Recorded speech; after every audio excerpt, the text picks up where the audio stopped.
윤희용 센터장님께 제가 나오시면 꼭 여쭤보고 싶었던 게 있는데 요새 윤석열 대통령이 자꾸 박 전 대통령 만나요. 박근혜 대통령.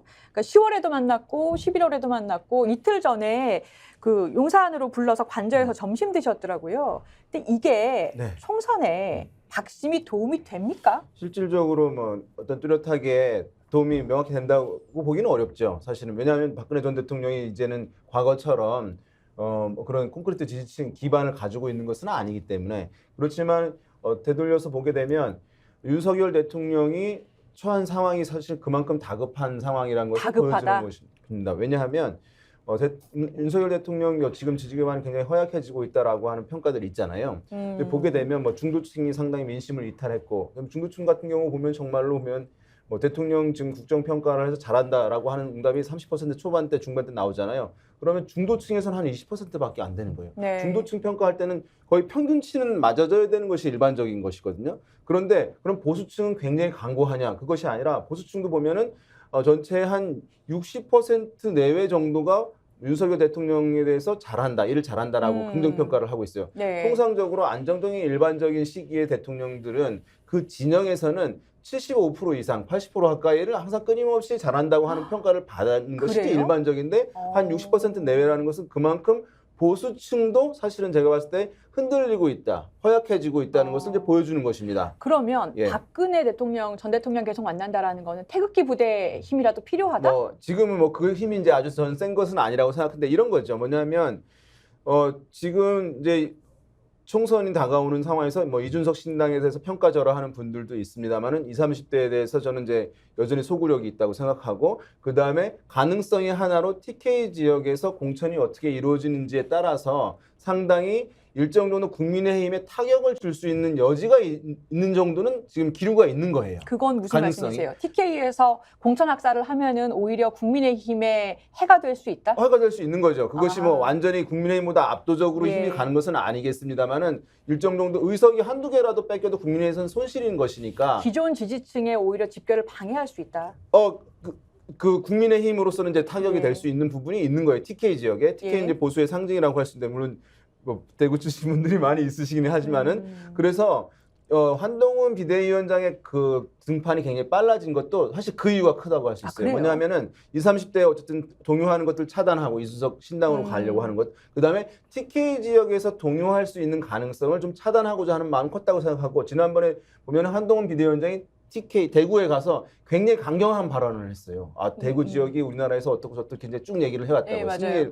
그런 것은 그 지역에 대한 민심을 사실 다독인 부분이 있다고 할 수 있거든요. 존경한다고 했나요? 그렇죠? 그 연장선상에서 이제 윤석열 대통령이 박근혜 전 대통령을 이렇게 지속적으로 만나는 것은 그런 TK 지역에 대해서 또는 이제 보수층에 대해서 본인이 끊임없이 어느 정도 할 만큼 하고 있다라고 해서 동요를 좀 차단하고자 하는 그런 노력들을 1차적으로 해야 한다는 것이 매우 이제 강하게 지금 있는 것이에요. 그래서 그것을 지금 보여주고 있는 것이라고 해서 당장 그것 때문에 어떤 지지가 올라가거나 하는 것은 아니지만 이것이 이후에 부정적으로 영향이 커질 수 있는 부분을 좀 막겠다고 하는 의도라고 해석을 해야 될 것 같아요. 지금 그 검사 중에서 그 출마 준비하고 있는 사람들 많다라고 기사도 나오고 그러고 있는데 그걸 TK에 많이 심겠다라고 공공연하게 얘기하잖아요.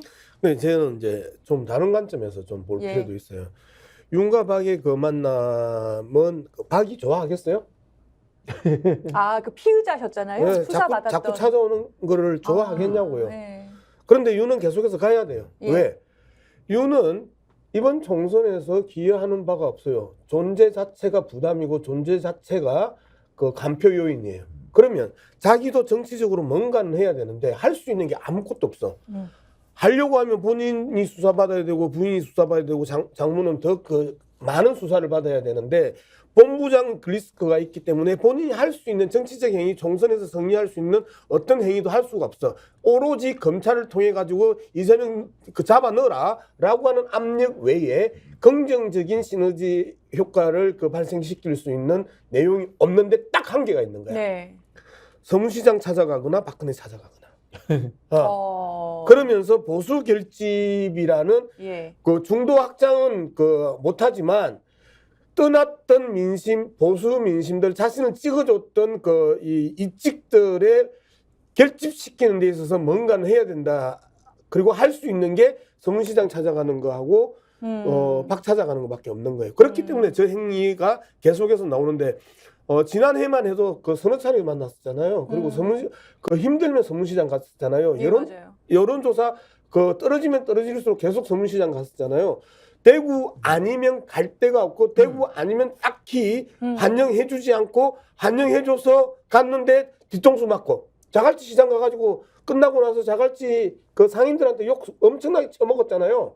이런 부분들이 그래서 대구가 가장 안전한 거야. 네. 그리고 뒷말도 안 나오고.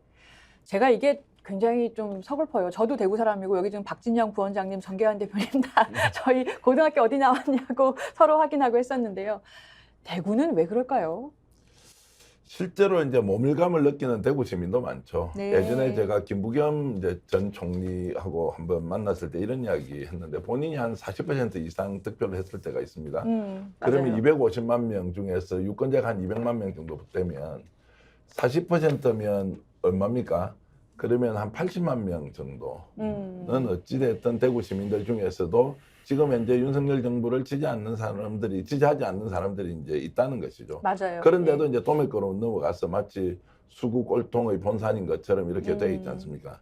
저는 이번에 이제 윤석열 대통령이 만나는 걸 보고는 야, 박근혜 대통령이 정말 저렇게 살아야 되나 이 생각이 딱 들더라고요. 왜냐하면 유영아 변호사 때문입니다. 네. 그러니까 본인은 지난번에도 대구시장으로 유영아 변호사를 한번 밀어넣기 위해서 실제로 사저를 방문하도록 해서 어느 정도 정치적 거래를 했단 말이에요. 그때 결국 유영아 변호사가 공천을 받지 못했고 홍준표 시장이 당선이 됐지 않습니까? 네.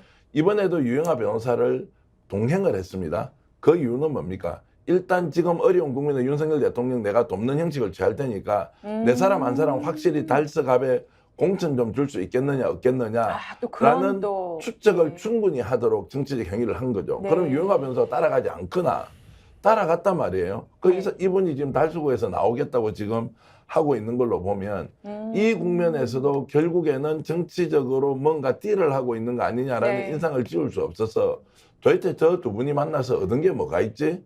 그러면 필요한 거는 주고받기 하는 것이야? 네. 이렇게 하기에는 너무나 정치적으로 무게가 큰 두 사람이 만난 것 아니냐 이런 생각이 들어서 아쉬움이 많았습니다. 네.